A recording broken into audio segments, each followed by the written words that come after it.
How would you handle Aaron Donald?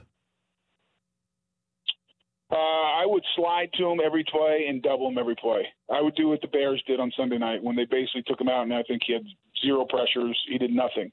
And I would just say, listen, we are doubling him because if he is single blocked, he's a menace.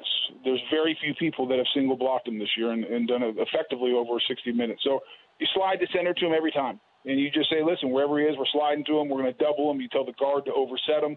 And so if he's going to beat, he's going to come back inside and work towards the center. And then it's the challenge of the Rams, and Wade Phillips is like, all right, how do we get him more single block? We got to, bring the safety over there, maybe bring the safety a little bit to create one-on-one situations, the will linebacker to his side, and blitz him so you can try to get Aaron Donald one-on-one.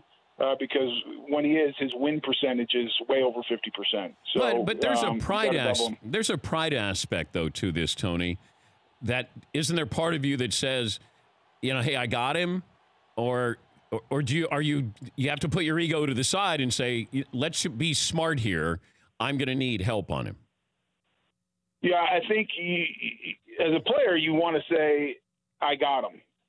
And at the same time, you got to be honest with yourself. And this is where coaching says, yeah, you might think you have him, but we're going to make sure we got him.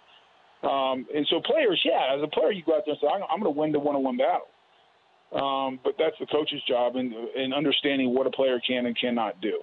And sometimes there's just guys that are hot. And Aaron Donald is the best pass-rushing defensive lineman in the NFL. I mean, he's just better than everybody else right now. And because of that, you have to game plan them. You want your players saying, I have them.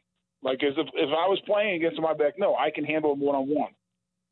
But then all of a sudden, the coach better say, you know what, I'm going to game plan, and I'm going to have a scheme in place so he doesn't ruin our day, because he's the type of guy who can ruin the day. Well, Jason Peters had Khalil Mack one-on-one, and I thought that was really impressive, and he took Khalil Mack out of that game. I think Jason Peters is one of the left tackles in this generation that is so overlooked and underappreciated. He is as good as any left tackle who's played in the last 10, 12 years. He's one of my favorite guys to watch. He's physical. He's tough. He's a good run blocker, and is an amazing pass blocker as well. I thought he did a great job with Khalil Mack. It was a great one-on-one matchup. So if you're asking, yeah, if you have a Jason Peters type player at guard, do you feel better about the one-on-one matchup? Sure.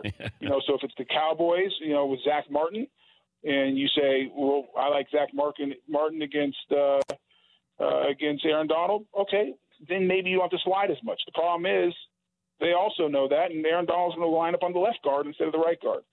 So there are certain players, offensive as an offensive lineman, that you say we trust him. But there's not very many of those guys when you say it's Aaron Donald. For more Dan Patrick Show, tune to Audience Channel 239 on DirecTV or download the Dan Patrick Show app.